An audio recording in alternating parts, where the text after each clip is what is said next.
As a pastor, I would consider you a first responder. And in that role, you have an opportunity to really think about and help that person or that family create a network of care. But in addition to that, there may be times when it's very important to think about broadening the circle, broadening the network to include a mental health professional. And I think that there are 3 C's that can help you keep those in mind. The first C that I'd want you to think about is crisis. Is when an individual or a family or couple comes to you and they are in a state of such crisis that there's safety questions involved. When someone is feeling so despairing, so down, that they're actually talking about hurting themselves or actually talking about having a plan to hurt themselves, that's a time when immediate crisis needs immediate action. And as you might imagine, a second crisis would be an individual or a family or couple that tell you about abuse or neglect or domestic violence that's happening in their community and their family. The second C is complexity.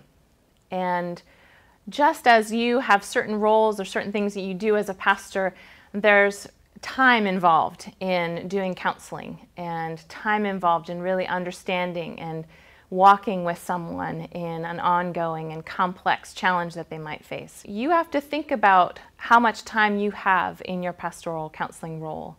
So there may be times that simply the breadth of the challenges that are going on really require someone who has more time, has more space, has the ongoing opportunity of relationship in a intensive counseling kind of model that can support that person going through a really challenging time.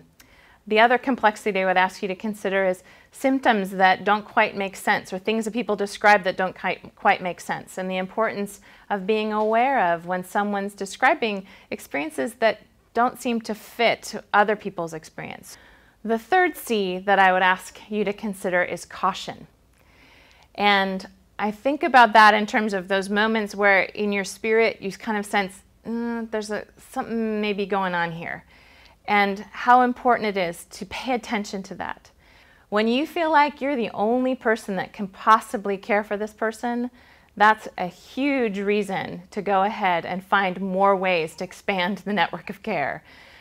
First of all, because I understand that as a pastor, you can't be that for everyone. You can't be that Messiah for every person in your congregation.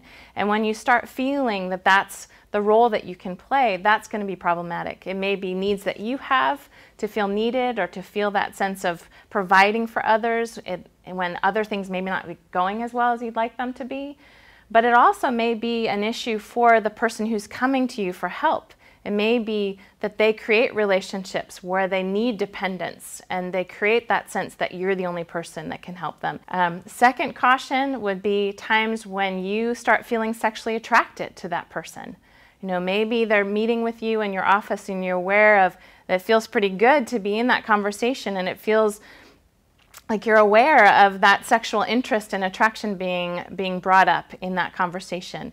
And that would be a time to say, pastoral counseling may not be, for this particular situation, the best way for you to engage with that person, for you to engage with that congregation member. And again, broadening the circle, getting others involved so that there's a way for that person to have the intimate care they need in a place that doesn't create that temptation. And then the third caution is power. As a pastor, there are decisions that you make, there's decisions that others around you are making, and there's all sorts of power dynamics that can play out in terms of congregation relationships and relationships that you have with others who might be in positions of responsibility or authority in your congregation.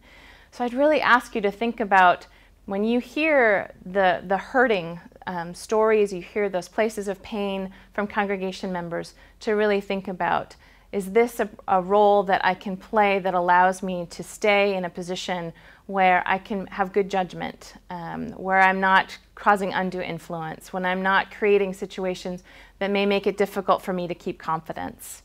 Finally, one of the things I would ask you to keep in mind is that the question about giving a referral or referring someone to a mental health professional isn't always just about when you do it, but also how you do it.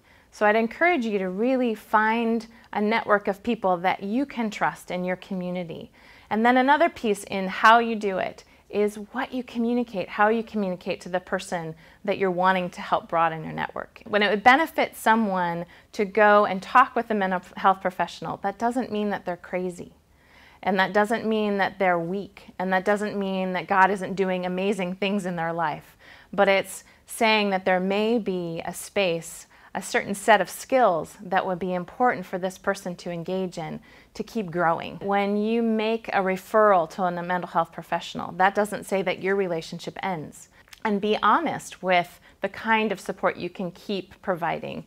You know, that maybe you'll check in, or that you'll send a note, or if they really want you to, that they can talk to their therapist or their counselor about signing a release information so that the counselor can talk to you.